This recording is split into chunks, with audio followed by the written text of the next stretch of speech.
بحق نبينا ومولانا محمد صلى الله عليه وسلم الشيء لله وله بسم الفاتحة.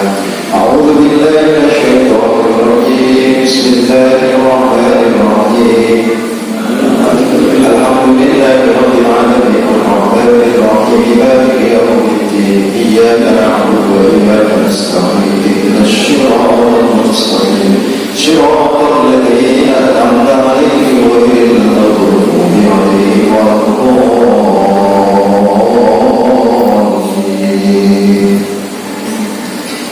اللهم صل وسلم وبارك على سيدنا مولانا محمد الفاتح لما أغلق والخاتم لما سبق ناصر الحق بالحق والهادي إلى صراطك المستقيم وعلى آله حق قدره ومقداره العظيم. اللهم يا فتاح يا عظيم افتح علينا من فتوح المعارف خيرنا يا ربنا بالمال واسمنا لنا الحفظ وسلم هذا البيت الرحيم ورحمة يا رحمن الرحيم. بسم الله الرحمن الرحيم. Masih membahas masalah perumpamaan dunia, karena memang kita hidupnya itu di dunia. Jadi butuh perumpamaan-perumpamaan untuk memahami. Jangan sampai kita hidup di alam dunia terus tidak paham sama. Kalau malaikat memang tidak paham sama dunia, karena memang malaikat tidak hidup di alam dunia. Alamnya ada sendiri, bukan alam dunia. Nah, manusia ini posisinya di alam dunia, maka harus paham dengan posisi yang ada di dunia. Jadi kita berakhir di dunia min haitsu taqrir bi khiyalatiha thumma al-iflas minha ba'da iflatiha. Tashabbuhu khiyalatil manam wajibatil akhlaq.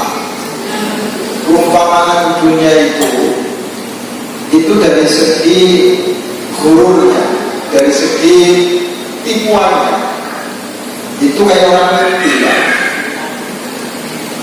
Jadi kadang-kadang kita mimpi dapat duit banyak, giliran bangun malah tak bisa mengutangkan, biasanya banyak ya. Jadi di dunia itu demikian. Di perumpamaan di alam dunia itu adalah perumpamannya bagaikan orang mimpi. Nah, mimpi ini kalau tidur itu darahnya nyata. Jadi kalau usahakan kalau mimpi itu jangan tidur, tapi di saat posisi lagi nyata. Jadi kalau Anda tertidur kemudian mimpi, enak banget mimpinya, giliran bangun, lah. Tapi kalau mimpi dalam keadaan nyata. Tapi bagaimana mimpi dalam keadaan molek? Itulah dunia. Jadi sangat banyak khayalan-khayalan manusia untuk di alam dunia ini. Pengennya masuk surga, tapi kan tidak melaksanakan sesuatu yang menjadi kehidupan di alam dunia. Sangat bertentangan. Kalau orang pengen masuk ke dalam surga, aturannya harus ikhlas, penyembahannya harus ikhlas.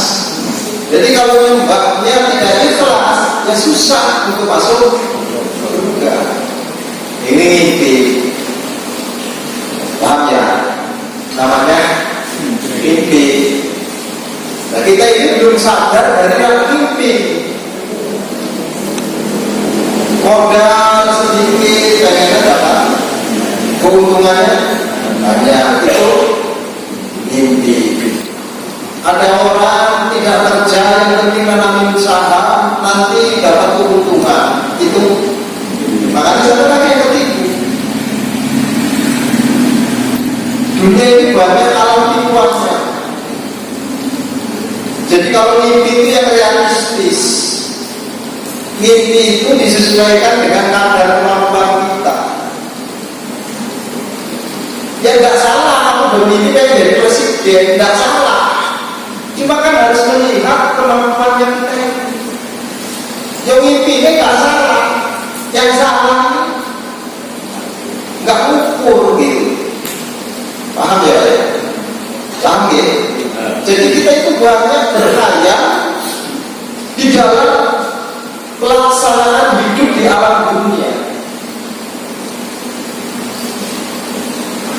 Sebabnya kita ini seringkali mengamalkan hadis Rasulullah Shallallahu Alaihi Wasallam.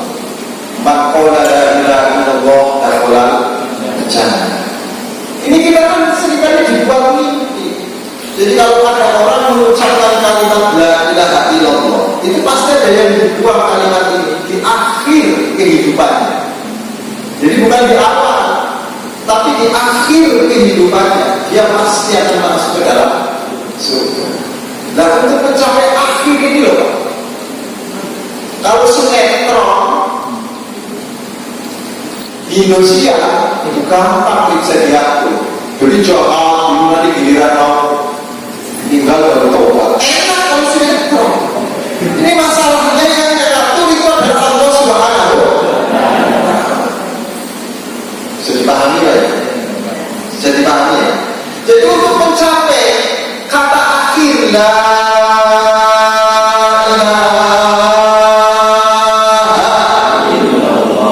itu harus dilaksanakan latihan. Kalau nggak ada latihan nggak jadi lah. Makanya kita dituntut sholat itu 5 kali dalam sehari. Itu jumlah rukunnya ada 17. Di dalam setiap sholatnya mesti Anda mengucapkan kalimat asyhadu an la ilaha illallah. Itu latihan untuk mencapai kepada akhir la ilaha illallah. Kurang-kurangnya ada cara tahlilan. Itu juga untuk melatih agar akhir kita ini berada dalam kalimat la ilaha illallah. Jadi kalau sudah membiasakan, insya Allah kemungkinan besarnya jadi. Tapi kalau misalkan sholat enggak, tahlil tidak, ujung-ujung itu tiba-tiba mati kan mengucapkan kalimat la ilaha illallah. Ada orang belajar tidak, cita-cita menjadi orang alim, kan umat Pak. Cita-cita pengen jadi orang banyak duit, tapi tidur terus, umat kita itu. Cita-cita pengen panen paginya, tapi gak pernah panen paginya. Gimana coba? Mimpi kita ini kadang-kadang wis amale pas, barang-barang amale pas, pengennya berguna deh. Berarti apa?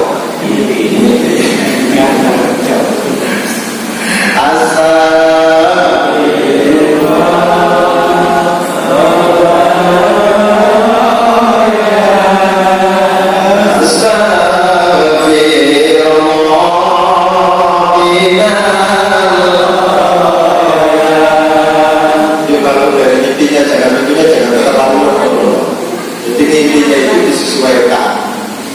Boleh mimpi setinggi, boleh, tapi kan disesuaikan. Ya boleh Anda ini mimpi pengen punya sapi, ya boleh, tapi kan harus disesuaikan. Duit nggak punya, ngapalin DCL itu susah. Jadi semua itu disesuaikan dengan kadar kemampuan. Mari kita bangun dari mimpi, jangan banyak mimpi, tapi introspeksi diri. Ini perumpamaan dunia. Jadi kalau misalkan ada orang hidup di dunia, duit nggak punya, rumah nggak punya, makanan nggak punya, kira-kira bahagia kan? Jawab. Duit gak punya, rumah gak punya, pekerjaan gak punya, kira-kira bahagia gak? Enggak, orang punya dunia itu penting punya duit. Jadi orang pengen menjadi manusia yang bahagia di dunia, itu rukun pertamanya harus punya duit. Jadi kalau gak punya duit susah bahagia. Gak percaya, makanya kemudian di surah An-Nisa itu dunia disebut qiyam. Artinya bisa berdiri lantaran punya duit. Nah sekarang perumpamaannya lagi, kalau kita hidup di akhirat, pahala tidak punya, dosa banyak, rahmatnya Allah jauh. Kira-kira masuk ke surga. Mimpi apa? Mimpi. Yang membuat manusia itu bahagia di dunia itu mempunyai sesuatu. Yang membuat manusia itu adalah bahagia di akhirat juga karena punya bekal. Bekalnya pahala salah satunya. Jadi kalau orang hidup di alam dunia itu punya duit, setidaknya itu adalah perangkat untuk bahagia. Sama dengan kehidupan manusia di akhirat, bekalnya apa? Pahala. Pertama. Jadi kalau misalkan pulang ke sana nggak bawa pahala, yang dibawa pahala rencana. Ya ini mimpi kan. Jadi kita sesuaikan mimpinya ini nggak usah tinggi-tinggi lah, ya. Jadi takutnya jatuh disesuaikan dengan kadar kemampuan.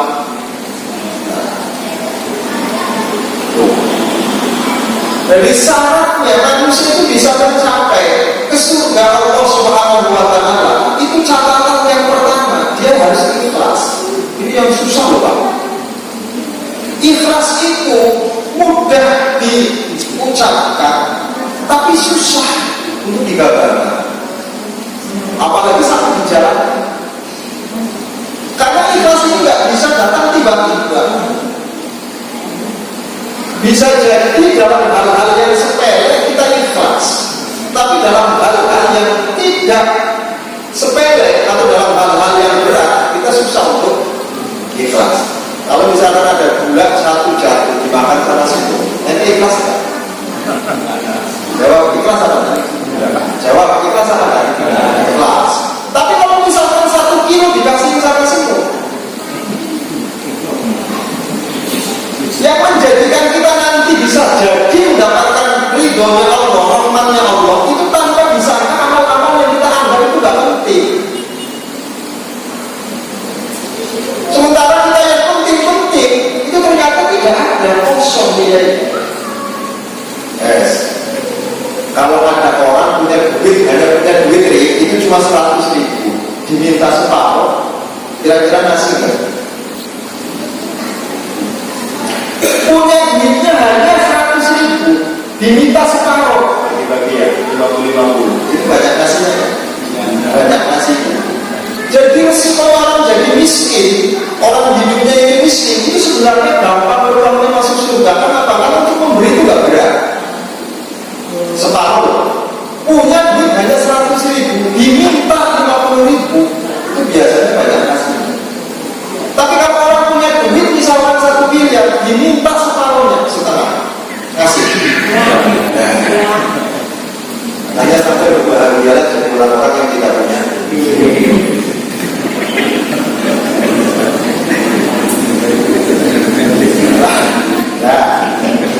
Bahkan ketetapannya kenapa sampai kemudian kita ini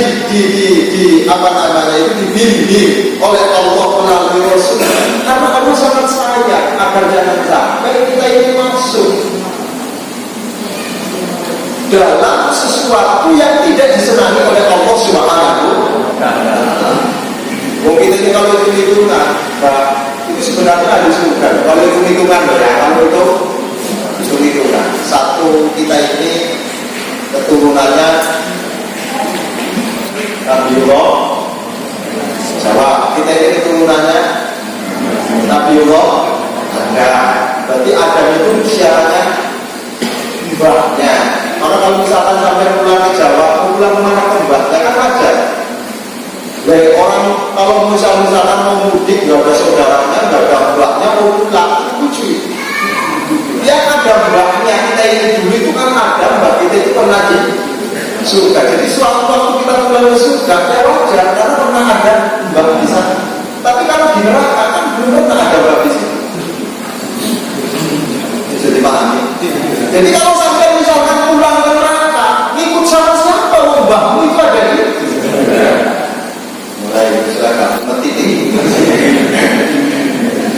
Jadi kita punya keturunan sebenarnya. Kalau dilihat dari garis keturunan, kita ini adalah ahli surga.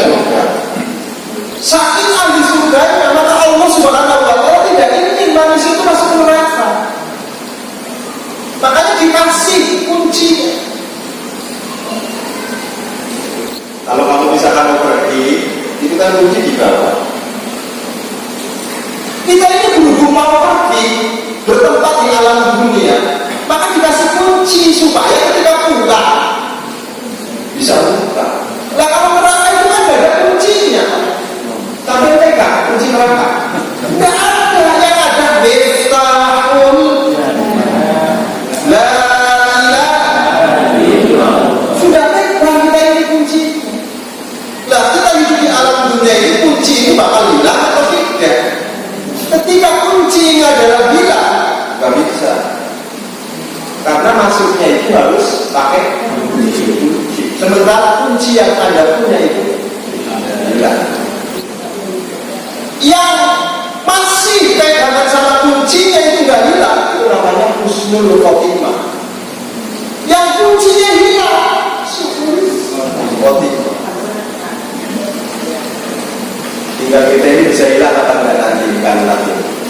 Iftahul la ilaha illallah, miftahul jannah.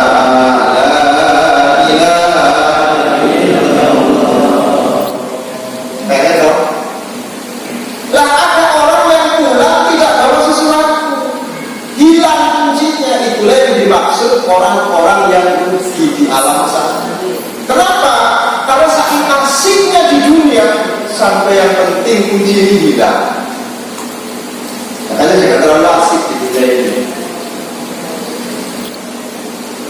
Jadi saking asiknya hidup di alam dunia, bisa jadi sesuatu yang penting itu hilang. Karena kita sering kehilangan sesuatu. Kenapa? Karena kita lebih senang. Kayak orang hajatan. Itu kalau habis seneng-senengnya nggak peduli. Giliran hajatan sudah selesai baru kelihatan mana yang hilang.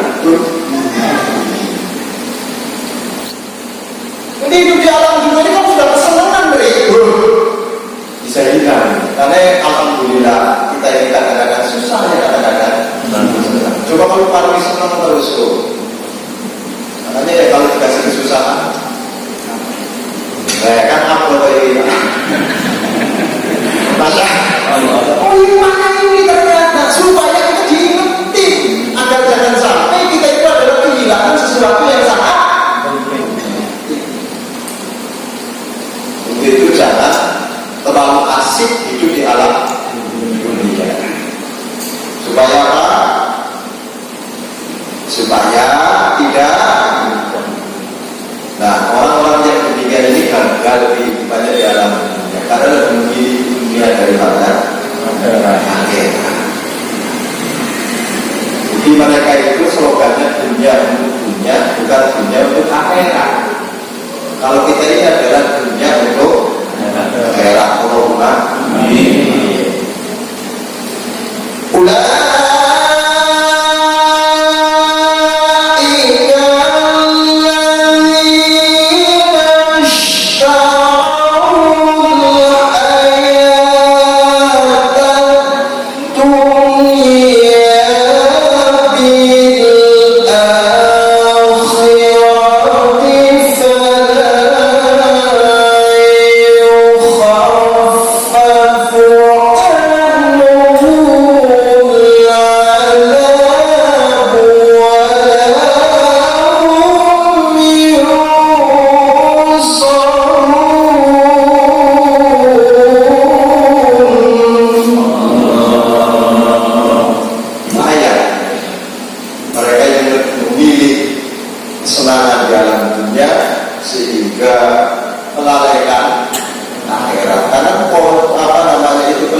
Manusia ini kalau sudah takut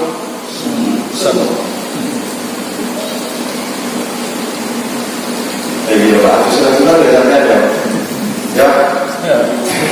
Loh, sampai kita ngomongnya aja senang. Jadi kalau kehidupan ini sudah senang, kita ini di alam dunia ini sudah senang, malas untuk balik itu malas. Orang ini kan sudah ngobrol ngasih, disuruh pulang sama istrinya. Main lagi, anaknya jatuh, anaknya nangis. Pilih mana? Pilih mana? Jawab pilih mana? Kenapa masalahnya? Ini orang kalau udah maju senang, susah.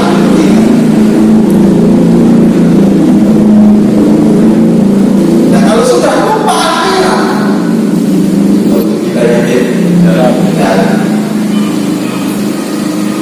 Jadi dipikirnya ini cuma dunia saja. Jadi ada kehidupan nanti setelah menurut kehidupan itu lebih hebat daripada di alam. Semua manusia hidup itu butuh bekal.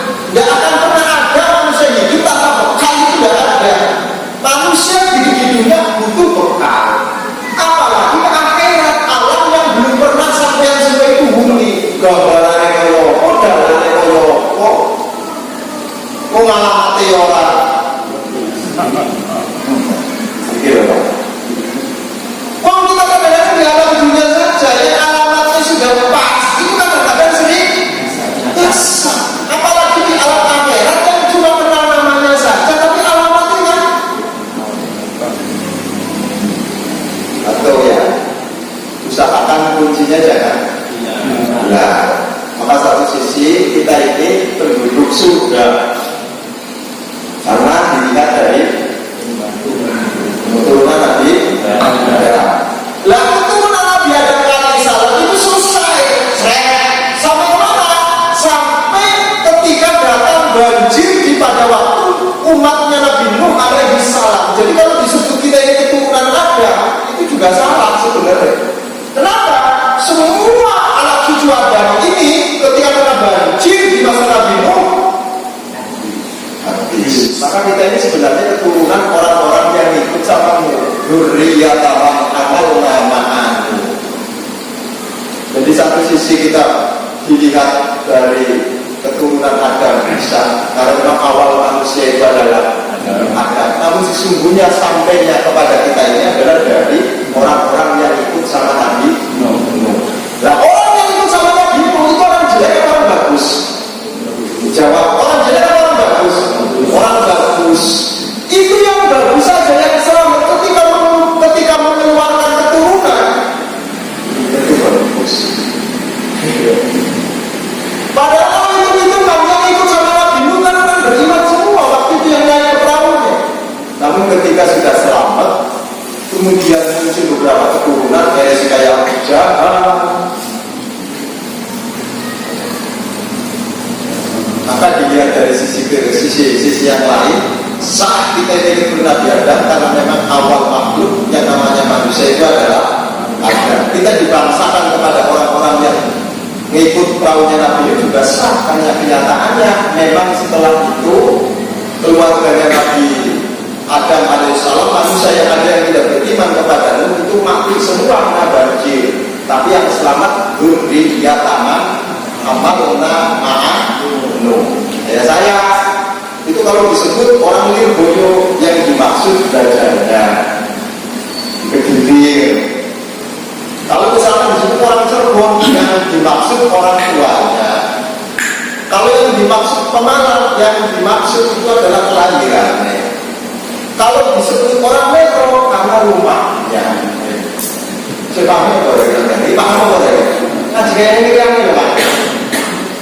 Maka kita satu sisi menjadi umat Rasulullah. Kenapa? Karena kita bersaksi wa asyhadu anna Muhammad Rasulullah. Paham? Namun satu sisi kita itu adalah keturunan dari Nabi. Ayo, keturunan dari orang-orang yang mengikuti Nabi Nuh. Satu sisi kita itu adalah dari sembahnya kepada Nabi Adam, sebab awal manusia Adam. Mbah kita ini berada di surga. Jadi kalau kita balik ke surga wajar, karena mbahnya ada di surga. Yang tidak wajar sampai menuju neraka, karena tidak ada mbah di sana. kecuali Pak Google. Pada pahami Pak. Jadi pahami. Alhamdulillah, mudah-mudahan kita masuklah diakui Allahumma. Kuncinya sudah dikasih. Coba berapa? Modalnya banyak loh. Kuncinya sudah dikasih. Kurang-kurangnya ketika kita telah tidak ada di alam dunia ini, masuk ke alam kubur itu kan ditaruhin. Mau buka? Tidak ada namanya pertanyaan kemudian jawabannya langsung, itu tidak ada. Soal ujian saja itu jawabannya nanti rahasia. Tapi kan kalian belajar ketika di alam kubur. Mau buka? Jawab. Allah kan bocorin soal. Kurang apa ya? Jadi kalau misalkan kita tidak masuk ke dalam surga, salahnya siapa? Salahnya siapa? Nenek. Orang tua sudah kasih modal, kasih modal usaha. Ya, usaha ini bentuk toko, duitnya untuk perputaran dagang dikasih, sudah. Pelanggan orang tua dikasihi untuk diterusin. Kok bangkrut? Ini sih goblok perempuan apa? Jadi kalau kita masuk ke neraka, ini sih goblok ya? Jawab. Protokol. Jadi seandainya kita masuk ke neraka, sih bodoh salah. Kita. Kenapa? Karena semuanya sudah dikasih modal. Kalimat sudah kurang-kurangnya ada buku petunjuk, namanya Quran. Quran belum jelas, dijelaskan oleh perilakunya Rasul, disebut sunnah. Kurang. Jadi kita ketemu ini. Jadi orang ini jadi kesasar goblok ya. Udah berkali-kali petunjuk itu datang. Bukan hanya sekedar petunjuknya, namun yang menunjukin juga ada. Modal sudah ada. Kok?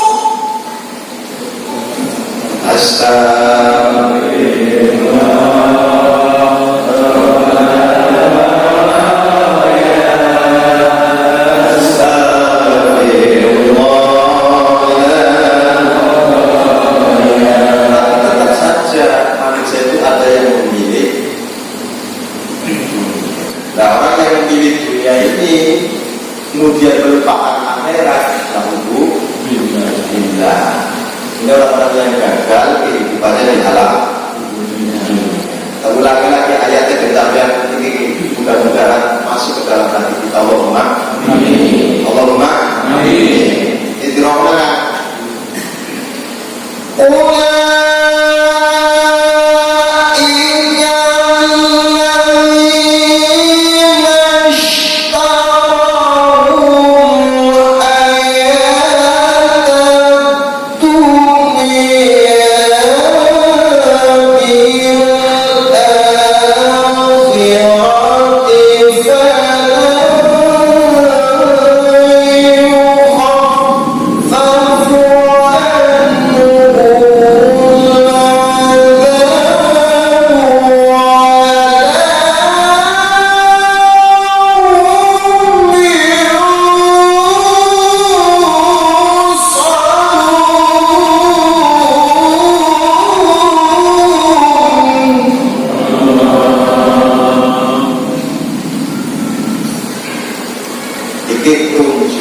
mereka-mereka inilah yang memilih dunia meninggalkan akhirat.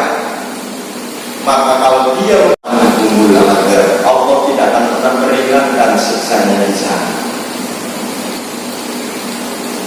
Maka semuanya itu ditentukan oleh kita. Wala yunshur. Jadi alam sana ini ada penolong.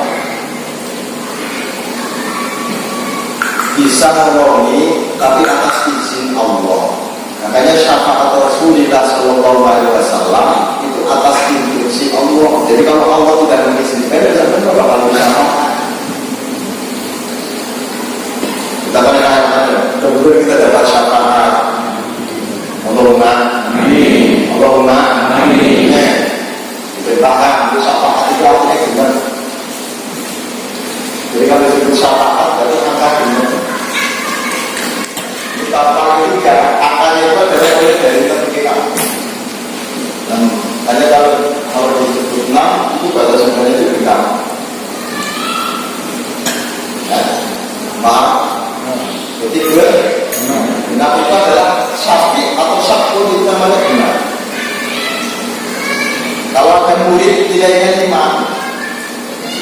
bisa nggak guru itu tolongin supaya bisa angkat? Bisa nggak? Bisa, anak sedikit toh.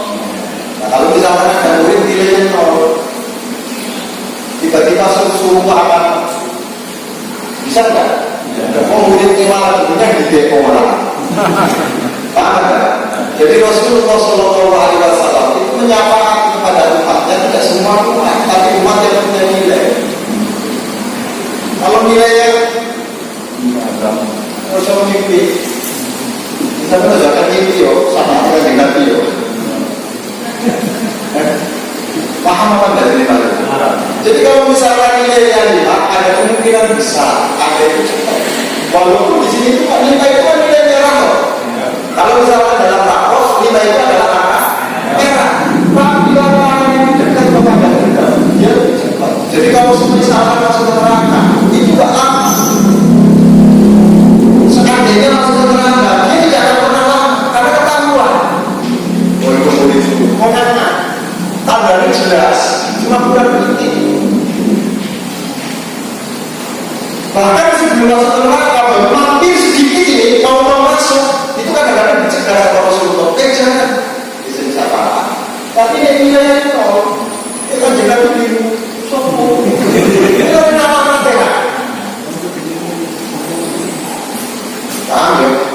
Maka salah satu alamatnya umat Rasulullah SAW itu Rasul itu tidak usah mencari. Jadi ketika misalkan seandainya Rasul itu berdiri, kelihatan semua umat-umatnya Rasul karena punya tanda.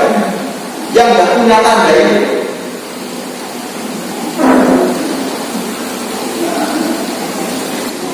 yang tidak punya tanda ini yang nanti ketika pas Rasul melihat,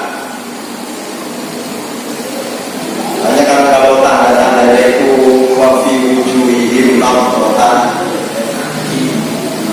di wajahnya itu salah satunya banyak sinarnya, putih bersinar. Jadi kalau ada sinar kejauhan kelihatan apa?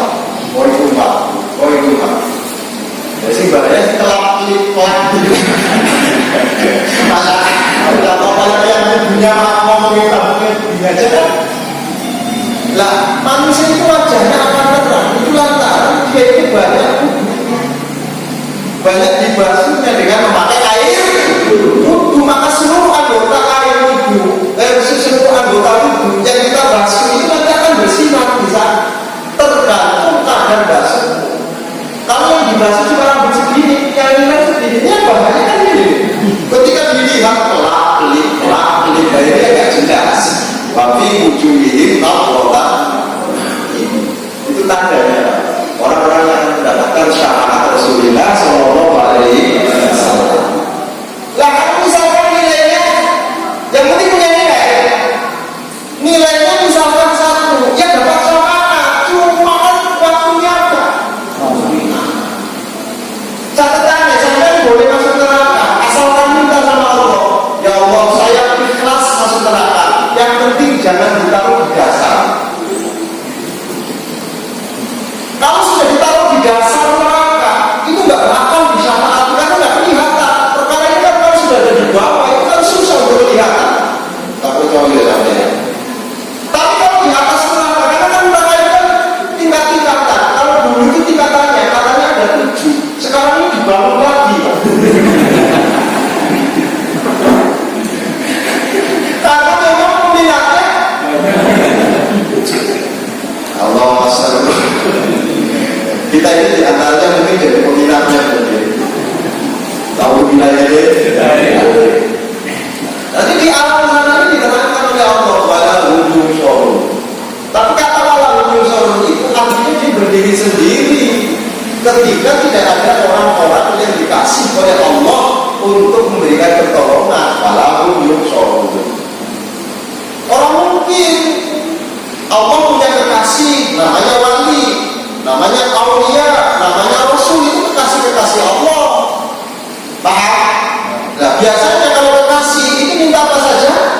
Dikasih.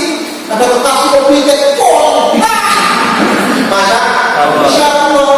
Belum tentu kita itu kenal sama Rasul.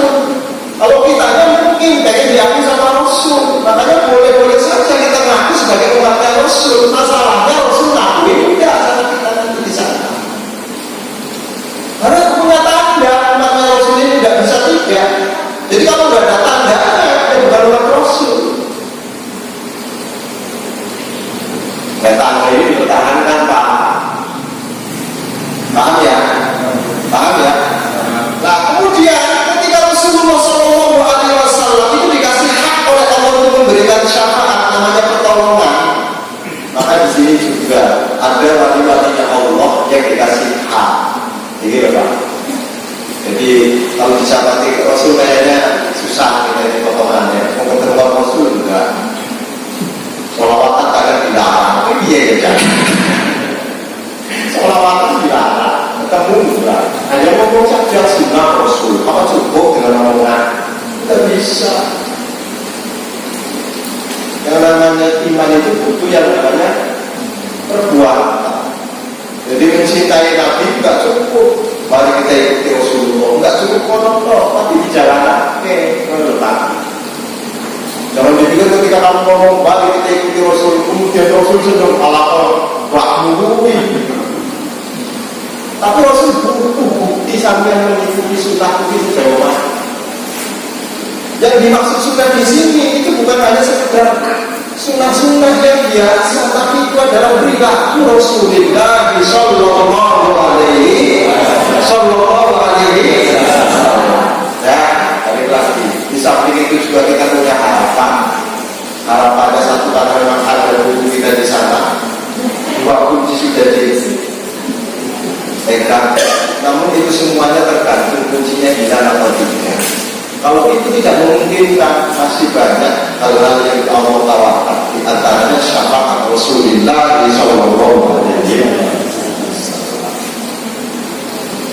Jadi walaupun kita amalnya yang benar-benar kayak begini, ya mudah-mudahan Allah amin. Sampai ngaji ini kelas kita tepat. Nah, ada yang ngaji itu daripada kecau terus kalau bojone ya. Ini mau ngaji dengan ini belum tentu murni kelas itu belum tentu, Pak. Karena teh mulai kopi ini. Kemudian saya tanya, apa sih ngulang ikhlas? Saya nggak bisa jawab. Seorang tabiin besar, namanya Sayyid Hasan Al-Basri. Jadi Sayyid Hasan Al-Basri itu adalah tabiin besar. Jadi dulu di antaranya itu ketika terjadi yang namanya polemik di Islam, perebutan kekuasaan politik, maka satu-satunya ulama yang menyelamatkan membuat sumber daya manusia, mencetak intelektual manusia itu adalah Sayyid Hasan Al-Basri. Seandainya tidak ada Sayyid Hasan Al-Basri, tidak ada ulama. Sehingga ini semua politik ada. Makanya kemudian di era awal-awal Islam itu di tengah-tengah para sahabat itu gara-gara politik itu hancur Islam. Perang sebalan, bunuh-bunuhan, itu gara-gara politik. Nah, Sayyid Hasan Al-Basri itu adalah satu-satunya ulama yang membentuk sumber daya manusia melalui keilmuan. Dia tidak terpengaruh oleh dunia politik. Jadi Sayyid Hasan, nah sehingga sampai melahirkan ulama-ulama besar seperti Imam Syafi'i dan Imam Malik dan sebagainya, ulama politik gara-gara begini. Seandainya tidak ada beliau tamat riwayatnya, yang ada Islam adalah berebutan kekuasaan. Oleh surah Al-Anfal, manfaatnya berapa? Surah Al-Anfal ya? Surah Al-Anfal itu kan menerangkan tentang masalah salah satunya itu adalah perang Badar yang kemudian mendapatkan harta rampasan.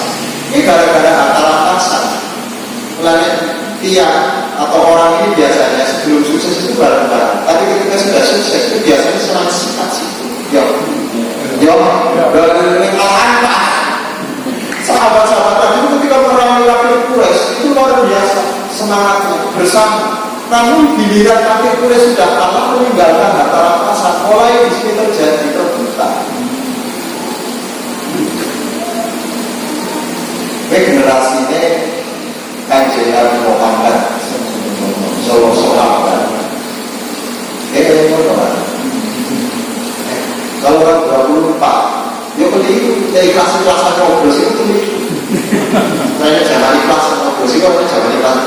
iso diakan paham ya? Jadi nek iso calon itu diakan wong biar mereka ngakali sampai jadi ya buka akal-akalan ojo ditambah ibadah yang bersihkan ibadah baru sampai ikhlas langsung dikasih apa-apa ikhlas dan betul-betul pemimpinnya itu adalah amanah setelah terpilih sampai dioblos tanpa apa-apa kalau orang udah dipilih juga gak bakal amanah yuk pasti mendingan diakali banget paham ya? Nah di sini penting maka Sayyid Hasan Al-Basri itu ditanya apakah anda beriman? Jawabannya kalau yang dimaksud iman itu adalah iman kepada Allah, iman kita, iman kepada Allah, terus iman kepada malaikat, iman kepada kita, iman kepada Rasul, sini iman kepada Yaman, terus iman kepada Buddha. Kalau yang dimaksud iman itu adalah ini, saya beriman kata Sayyid Hasan Al-Basri. Saya beriman kepada Allah, saya beriman kepada malaikat, saya beriman kepada kitab Rasul dan sebagainya. Namun ketika yang dimaksud iman di dalam surah Al-Anfal, belum tentu saya dimaksud dalam kategori itu. Kalau saya tahu nah di dalam surah Al-Anfal itu kan ciri khas keimanan apa? Sampai jajar itu diukur gimana orang?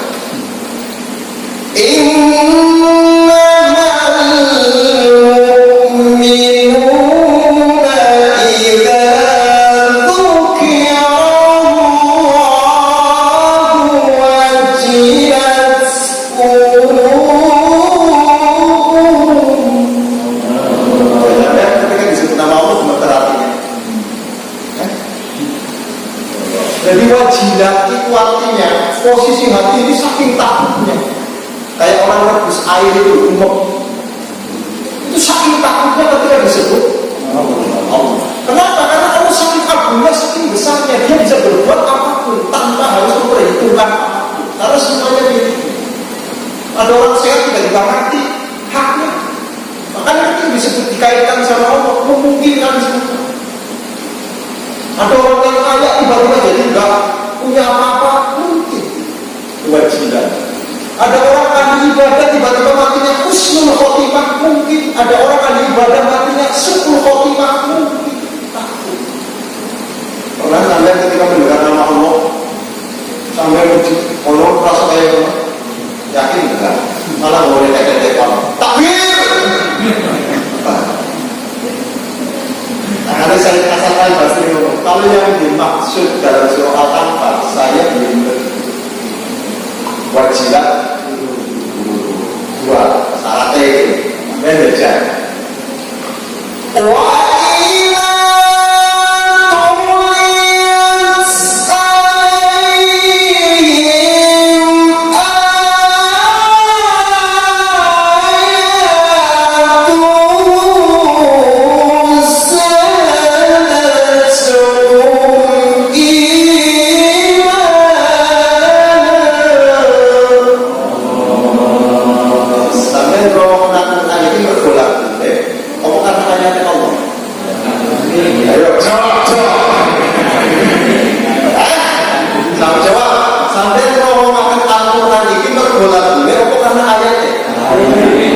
Seandainya ayat ini dibaca tanpa irama, dengerin ya? Jadi pengaruh iman ini itu tidak bisa lagi membedakan mana yang ada iramanya, mana yang tidak. Ketika dibacakan timbul zadat iman. Kalau kita kadang-kadang dibaca ini aja iramanya enaknya luar biasa, ngobrol ini masih tetap. Yo.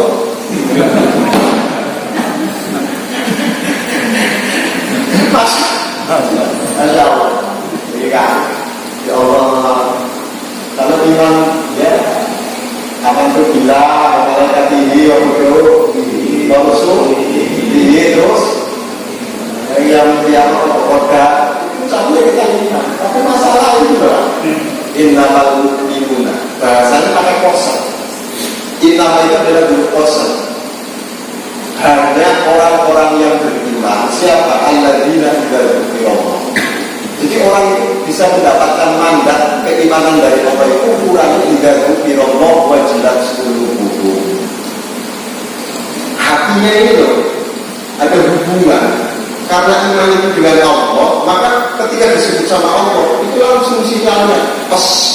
Jadi kadang-kadang kan telinga Allah.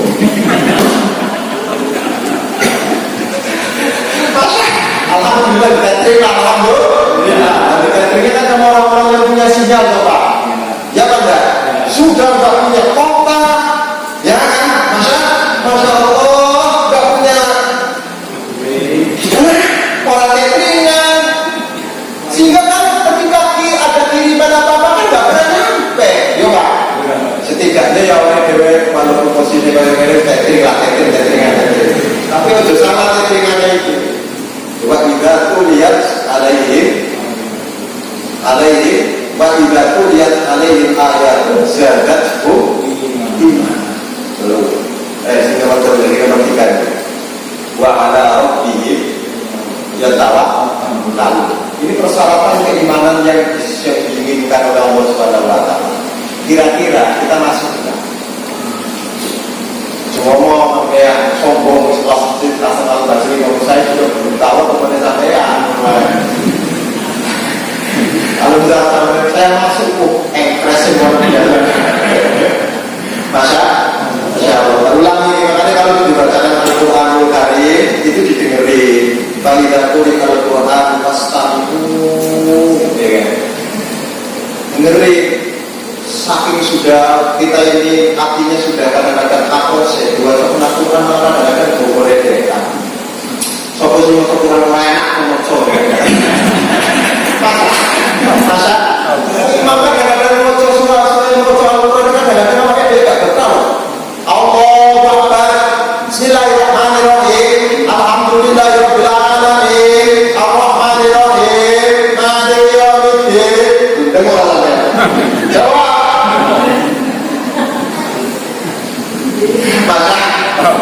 masa ya Allah la ilaha illallah Muhammadur Rasulullah sallallahu alaihi wasallam. Maka Indonesia ini susah dibawa lagu enak kan? Orang bilang ini karena Indonesia ini apa ini? Masa digawe bener apa sih kita digawe salah wah konek la haula wala quwwata illa billah. Maka Sayyid Hasan Al-Basri ketika ditanya bab itu, beliau jawabnya saya juga tidak tahu. Jadi kalau saya ditanya apakah Anda sudah betul-betul menyandar orang yang beriman, mesti dijawab. Dan tekstual iman kepada Allah iya, tapi negatif. Wajilat 10 hukum. Kalau misalkan namanya disebut nama Allah langsung ada sinyal, takutnya luar biasa kalau benar-benar itu masuk. Tenang-tenang aja kalau disebut nama Allah. Allahu Akbar, Allahu Akbar. Apa tenang kan ya? Kalau ngobrol, kalau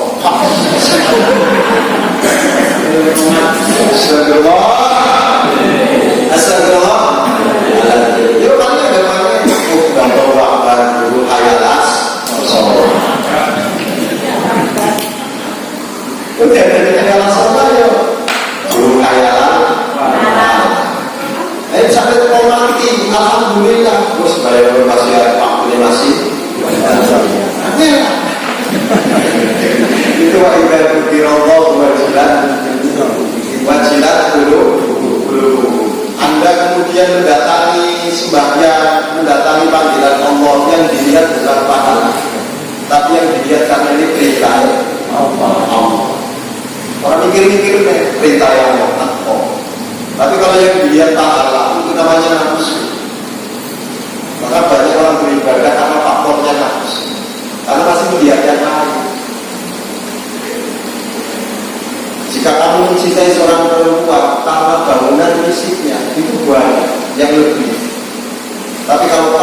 mencintai Allah Subhanahu wa taala, maka yang dilihat bukan sesuatu yang ada di sisi Allah, tapi yang dilihat itu adalah Allah yaitu sendiri, keagungannya, keindahannya, kebesaran. Tapi kalau masih lihat pahalanya, itu masih dalam masalah tasawuf, itu ibadah yang masih disertai oleh nafsu. Jadi Pak, kita itu sudah sampai ke situ belum Pak? Jawab bareng-bareng. Imam kita itu sudah sampai di situ apa belum Pak? Belum. Alhamdulillah. Terus kapan sampainya?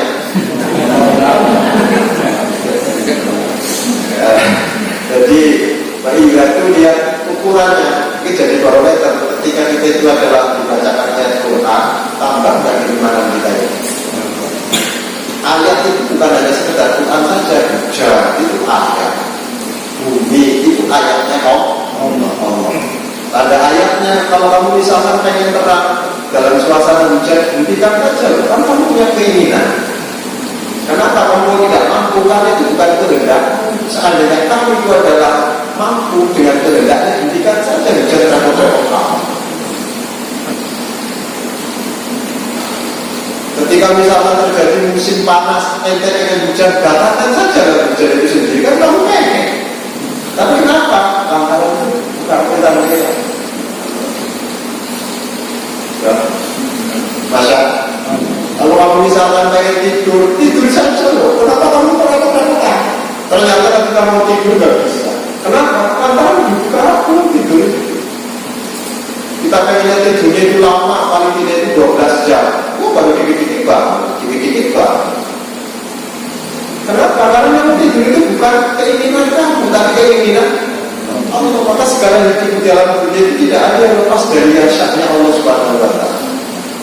Dan kita itu peluangnya ada dua. Pasti itu.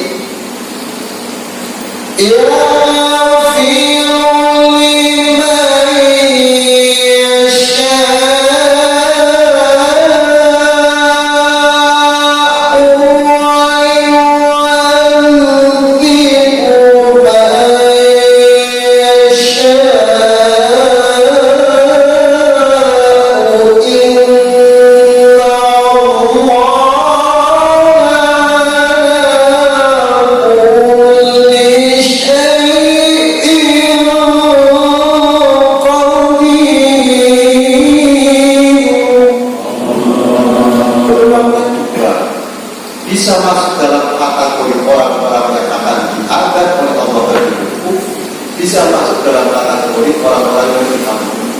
Haknya siapa? Ayo jawab, haknya siapa? Yang pantas ketika dikaitkan dengan Allah, artinya aku bisa jadi, karena bisa masuk itu. Allah punya hak untuk memasukkan Anda kepada ampunan, Allah juga punya hak untuk memasukkan Anda kepada siksaan. So, maka ketika disebut nama Allah, sampai bayangkan Allah punya hak hari ini mematikan saya, dan Allah punya hak hari ini juga memberikan kehidupan kepada saya. Ketika disebut nama Allah, sampai juga akan membayangkan Allah punya hak hari ini nikmat yang ada pada diri aku itu adalah engkau cabut. Aku dipertahankan sama Allah. Ayo, wajar galau. Jadi ketika disebut nama Allah malah tenang, galau. Yang tenang. Itu nanti sampai karena apa-apa. Jadi kan si paling enak itu orang enggak paham. Jadi orang enggak paham itu baca apa saja itu tenang. Karena yang memang tidak paham. Yang paham itu ketika disebut nama Allah, itu. Apalagi sampai waktu itu lihat alaihi ayat dan bukti. Yang ketiga, ini ukuran keimanannya hebat. وعلى ربهم يتوكلون.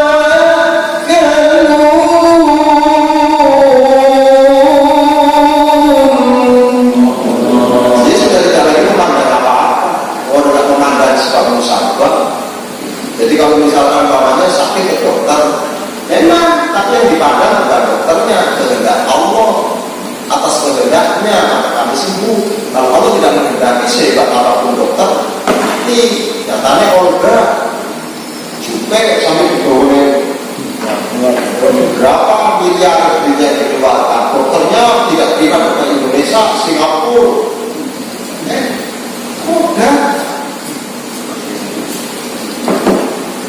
Masya Allah. Sampai yang ada sakitnya lebih parah daripada juga itu bondrek panas. Kalau menurut tangan sampai daripada juga aslinya ya. Masya Allah. Ya orang-orang bilang tadi. Jadi kendaraannya siapa? Bukan kendaraan siapa. Karena kalau data wakal bukan berarti berserah diri itu tidak ikut serta tidak. Tetap dia bekerja. Kamu tidak pernah memandang pekerjaan. Yang tapi Gusti Allah menentukan. Kita kadang-kadang kali kita berserah diri kepada Allah. Sangat ngomong rokok dicukupi sampai kelangan. Masa? Jadi kalau orang sudah menyerahkan kepada Allah, jangan pernah bilang. Yes. Paham? Tapi manusia mana? Makanya bahwa awal itu bahwa yang sangat berat oleh katanya ditaruh di urutan yang nomor 3. Seandainya gampang, mesti awal dulu.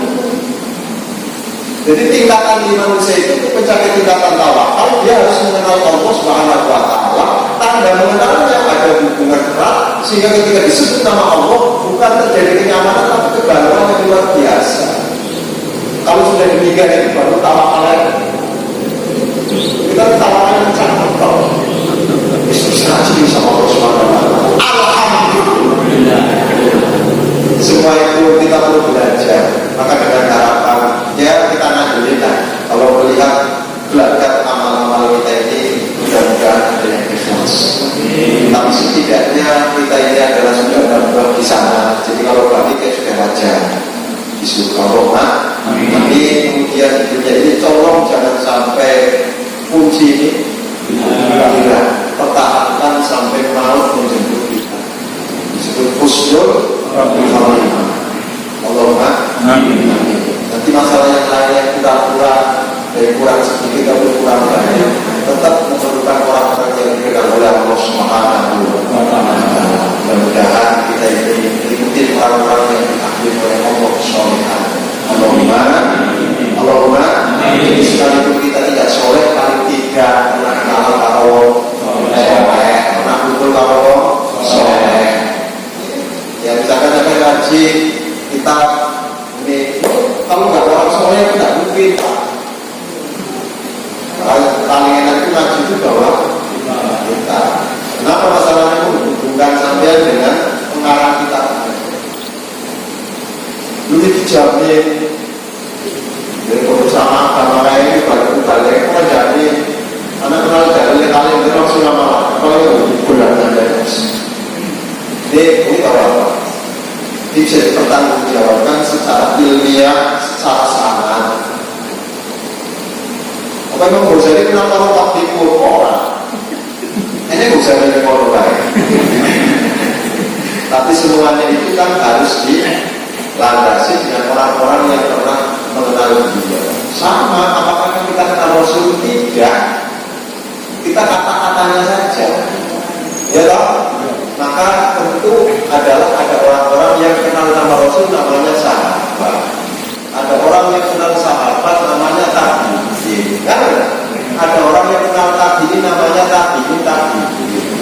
Nah kita ini generasinya sudah generasi ulama. Berarti langkahnya kita untuk sampai kepada Rasulullah SAW mau tidak mau harus berdasarkan ulama. Tanpa ulama kita tidak bisa. Sampai ke sana itu mustahil. Ulamanya bukan sembarang ulama. Wong zamannya Nabi masih hidup saja sudah ada nabi palsu. Apalagi ulama, nabi itu sudah ada mereknya, ada mukjizatnya. Itu saja jadi palsukan. Nah, sementara ustaz kan ada sertifikat. Masa itu dibuka untuk dipalsukan. Sekelas nabi ada mukjizatnya itu dipalsukan. Sih betul-betul ada datanya, ada buktinya, itu saja dipalsukan. Itu saja dari yang memalsukan, namanya Musailamah al-Kadzdzab. Sekelas nabi, apalagi sekelas kita ini, kelas ustaz. Buktinya apa? Nah kalau sarjana enak Pak. Ada jebolan dari universitas mana? Jebolan dari sekolah mana? Nah kalau ustaz jebolan dari mana? Gak iso. Jebolan dari pondok apa mesti sing pondok iki mesti ustaz. Belum tentu. Terus piye Pak? Ya piye? Si kaya piye? Aku mundur alon. Padahal sampai nggak usah membantu pikirin tapi itu sih penting sesuatu yang sudah diwariskan oleh ulama jalani. Paham ya? Nah, ranah kita ini dalam rangka meneruskan perjuangannya para ulama. Ya, malam ini itu meneruskan perjuangannya para ulama. Mudah-mudahan kita ini diakui muridnya ulama, tapi ulama yang benar-benar ulama. Allahumma amin. Jadi sampai jangan menganggap saya ini sebagai ulama keliru. Bukan utawa kayak aku ulama model. Saya ini hanya membacakan karyanya ulama. Yes, sebagai sampean nggak bisa baca sendiri, maka terbacain. Layaknya orang bacain, itu kan dikasih upah. Masa? Insya Allah. Saya lihat itu niat belajar, bukan niat mengajar. Kalau niat mengajar, berarti saya lebih baik daripada tidak. Aku posisi level itu bahkan lebih jelek daripada sampai.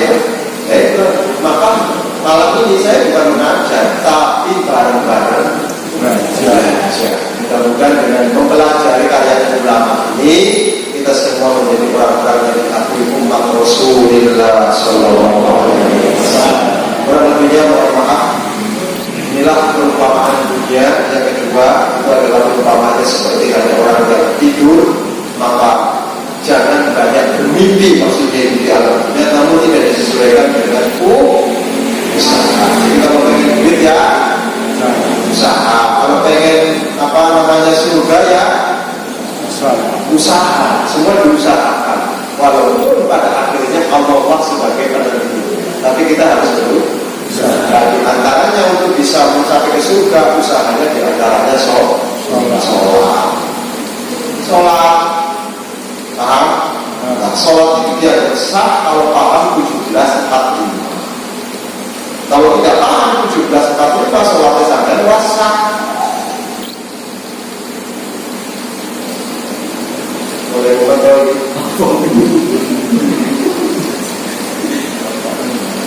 Ulangi ya. Sholat itu bisa dianggap sah kalau paham 17:45. Kalau tidak paham 17:45, sholatnya tidak pernah sah.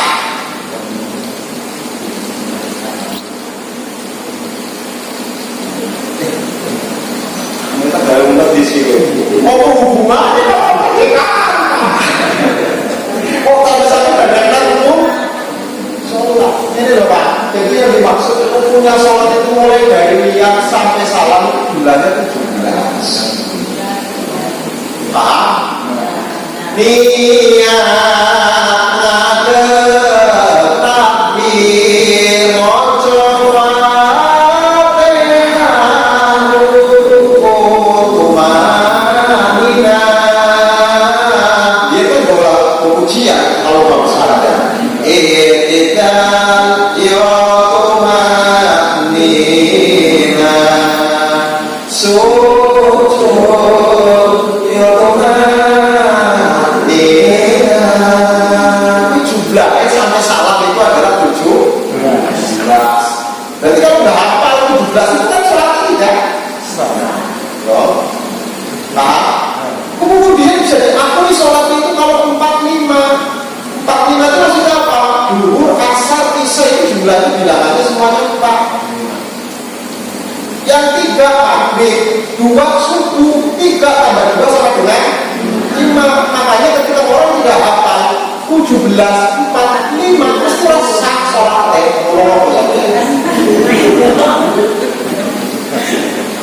Masuk. Nah, sholat ini sehari 17 rakaat. Rukunya 17, rakaatnya 17. Berarti ada 17 buah. Nabi Muhammad juga mengalami 17 buah. Satu, tanggal 17 di bulan Ramadan itu awal turunnya Quran. Yang Ramadan yang dimusilati Quran. Kemudian tanggal 17 di bulan Ramadan tahun kedua Hijriah saat Rasul itu pindah ke Madinah, perang Badar itu kemenangan di tanggal 17 orang. Satu-satunya di dunia ini yang punya angka 17 jua cuma Indonesia. Merdeka tanggal 17 yang keduanya itu mulai dari tahun 1928 ke 45. Tahun 28 itu berdirinya Sumpah Pemuda. Maka yang memenangkan negara kita ini itu akibat kerjanya bocah-bocah mau. Lah dari 28 ke 45 ini adalah angkanya itu 17. Makanya Indonesia itu hubungannya dengan ajarannya kan jadi itu udah luar biasa. Kalau usah lo syariat Islami, kalau syariat Islam Islami berapa?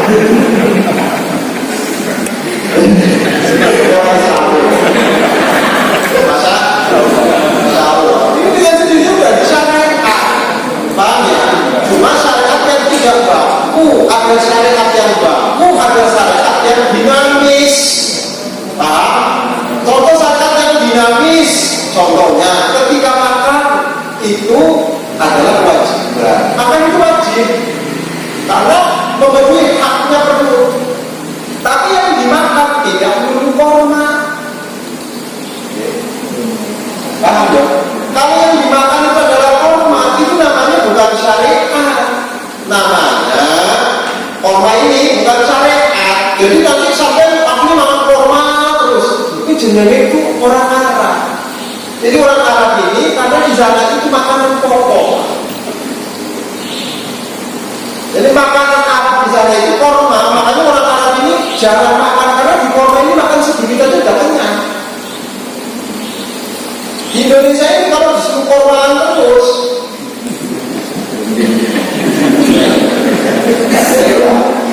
di Indonesia ini budaya itu dengan memakai nasi.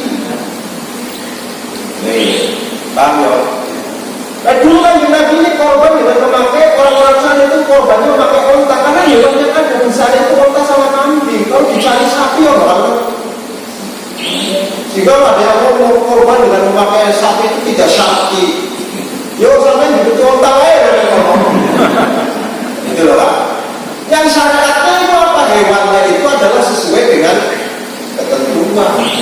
Ini namanya bagi syar'i. Disebut bagi syar'i karena menutupi anggota tubuh yang disebut dengan menutupi aurat.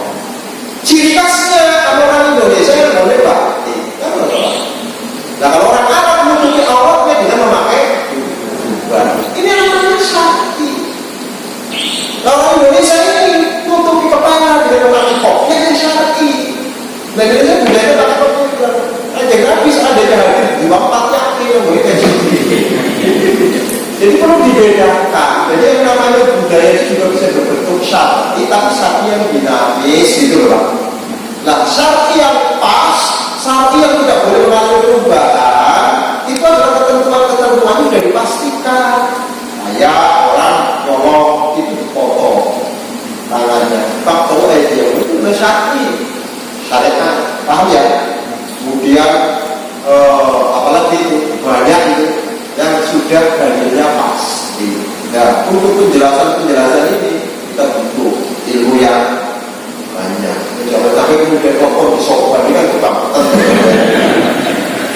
Masya Allah. Jadi nggak usah kita dibantah. Jadi alamnya kita kayak begini ya begini. Kadar kemampuan kita ketika kanjeng itu adalah yang diikuti, itu sunnahnya.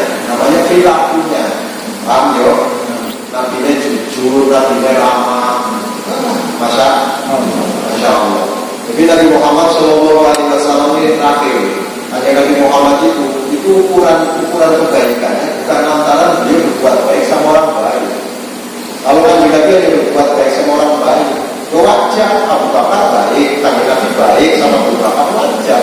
Tapi masalahnya Nabi Muhammad itu berbuat baik kepada orang yang berbuat jahat. Paham gitu kan? Jadi empat penting jauh berbeda. Dan kalau sekalian tidak manfaat di awal akhirnya yang jelas semuanya sudah kemudian semuanya tanpa terkecuali masuk dalam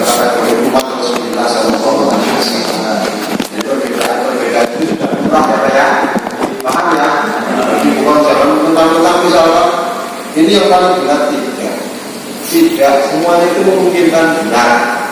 Semua itu memungkinkan benar dan memungkinkan salah. Jadi siapa yang benar? Kalau pengen tahu siapa yang benar, nanti kita kesana. Karena Allah hanya akan memberikan hukuman kita benar atau tidak. Kalau di dunia sampai mau jadi benar, aku lah yang paling benar. Kamu kan siapa? Masa? Jadi nggak usah memikirkan yang lain, itu saja juga tidak binafsi. Karena dengan Muhammad itu selalu mulai dari dirinya sendiri. Dimulainya dari diri. Jadi kalau kamu misalkan kamu merasa benar, ukur saja dengan hal kebenaran. Sama kan? Coba lagi aku ini kan. Memang benar sih. Namanya juga. Tapi kok di dalam ini aku ngerti. Ternyata ketika dibilang apa Allah Subhanahu wa Ta'ala, malah sembrono dunia kan nyambung. Hanya Quran ini sebagai cerminan. Kali-kali ya, jangan masalah Quran. Masalahnya sampai mau juga paham sih ya. Kita kapan-kapan Allah ulang. Tidak usah ada pertanyaan dan bermanfaat untuk dewan akhirah. Allahumma hadina siratal mustaqim. Allahumma hadina siratal mustaqim. Siratal anbiya'i wal mursalin. Siratal